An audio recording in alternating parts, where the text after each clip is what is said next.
YouTube Roman here, another update on the FRANKENBIKE. During one of the test runs, we were going with it and it pretty much exploded. Where the clutch was, it just fell out. The main emphasis during this video I'm gonna put as don't cut corners. It's annoying as fuck and you'll end up probably most of the time wasting a lot of money that you could have saved if you did it right the first time. So what happened is the clutch was inside its casing and well, it was doing what it's supposed to do, but what you need is a bolt with enough washer to hold this around here, and then put it in here and then you bolt it down where it's nice and snug. You don't want to do it too tight because you still want it to be able to spin. Also, for those of you that don't do that and you think these little studs, they're called set screws, they don't do squat. They're just for looks. I don't even know why they're there. So anyway, it was in here. You know, I didn't bolt it down because I didn't have the bolt at the time, so I thought I would just run it, which was a dumb idea. And it came out, and then so when it did come out, these two weights were in here as well. So pretty much the spring inside here expanded so much to where this had room to come out, maybe about here or so. And this one almost hit me in the face, and this one hit me in the ass. And I was lucky enough to find them because I mean, usually I was maybe going 20 at the time. I was super lucky that they weren't too far, and then this went out just straight out and almost hit somebody's car. So it's something you need to be super careful about.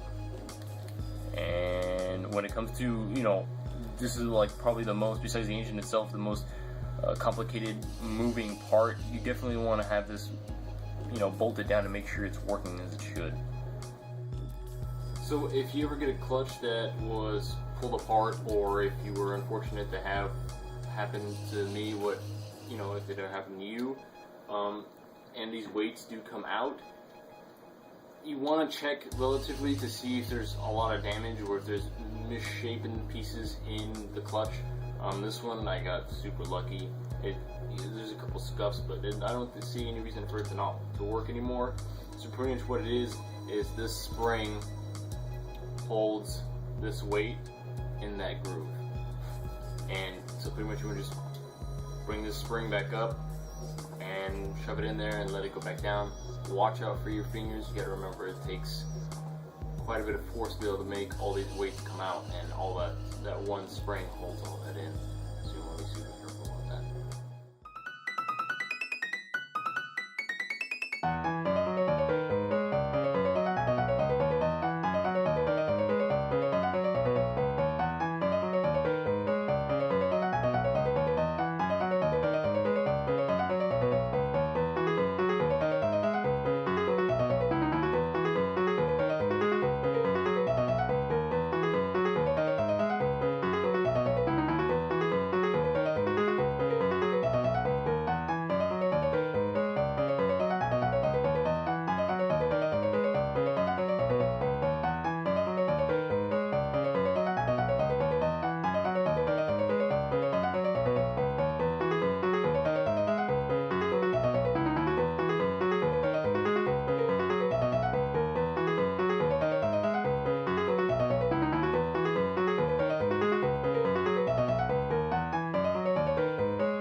I don't normally do tutorials, but needless to say, that was a pain in the ass.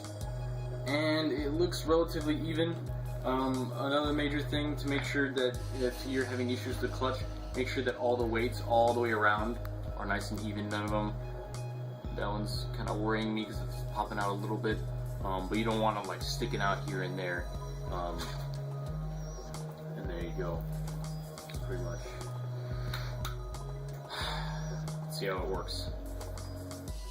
So now after putting it back together, which was super hard and most of you might give up on doing, anyway, if you are fortunate to get past that part, or you just don't know how to, in case your clutch is make sure you should properly put it back together to ensure that later you don't have any failure in your clutch because there were other minute details that you didn't really pay attention to.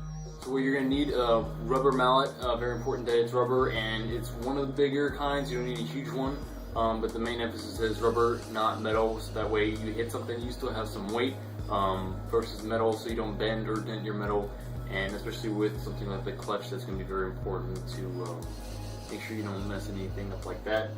And of course, the actual clutch itself, me personally, because I like to keep everything complete and, you know, not ghetto looking as best I can, you can keep the sets, or you want to keep the set screws, Allen screws or studs, whatever you want to call them, both of them here. Like I said before, they don't really do anything, but just keep it all together. And then also, you want your brush. This one's a crappy one, but just to take off like little minute dust particles and stuff like that, because you want everything to be as clean and flush and smooth when it's put together.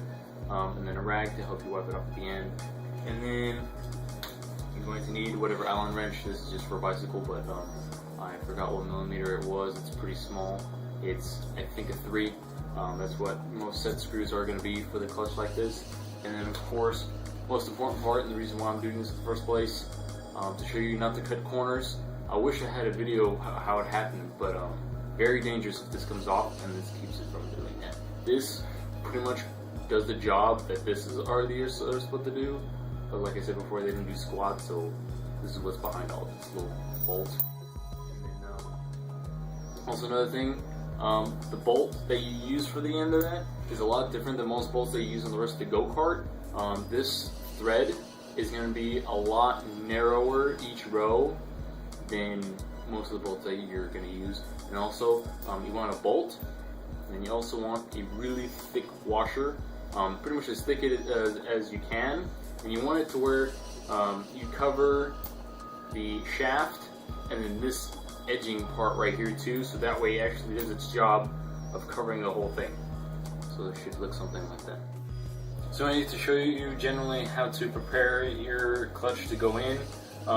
There's not a whole lot to do on the clutch itself, except for you want to kind of put a rag in between.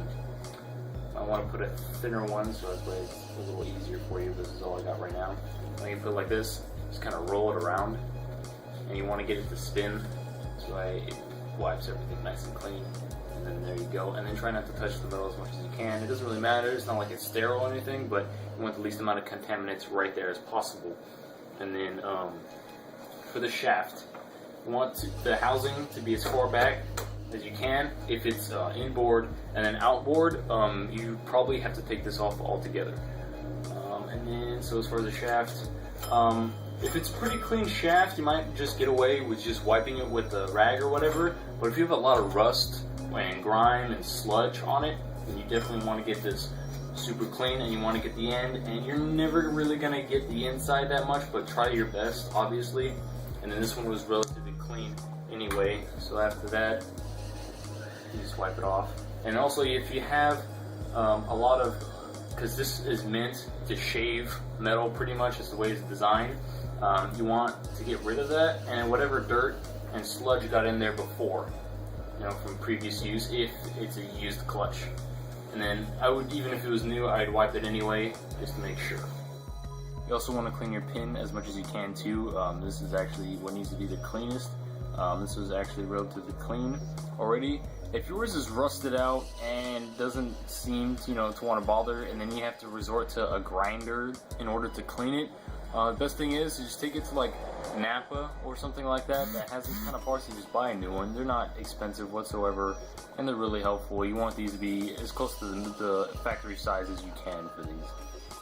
So when you put on your clutch again, me personally, I think I like to put on the shaft first. And then that way you can kind of try and line it up from the back.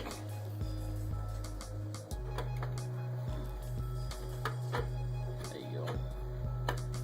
Okay.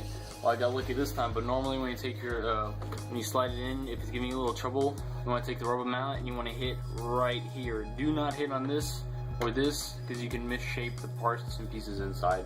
You want to hit there. I don't need to because it's already in, but just to show you generally what you would normally need to do. And then you take your bolt, just pop it in there.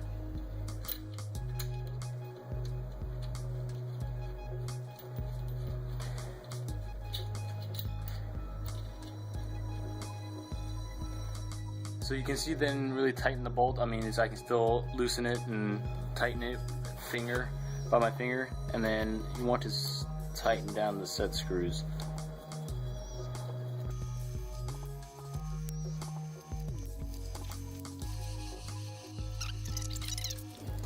And as you can see when I'm tightening it, it gets to a certain point to where it starts spinning with the shaft. At that point, if you can reach the other side, and from this side you want to try and see if you can hold the pull start to where you're starting to offer some resistance to the shaft. You can tighten it that way. Don't allow it to get to the point where you rip the rope, obviously, but you want to tighten it enough to where you're pretty confident where it's going to stay in. And you got to remember that the clutch it's not designed to put any force sideways, so you don't really have to tighten it that much.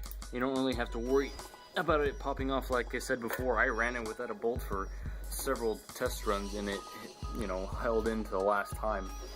And so just a few rounds and it should be tight enough. As you can see, that's generally what you want your clutch to look like as far as it being inboard is concerned. So that's about it for the install. We should now see how it goes.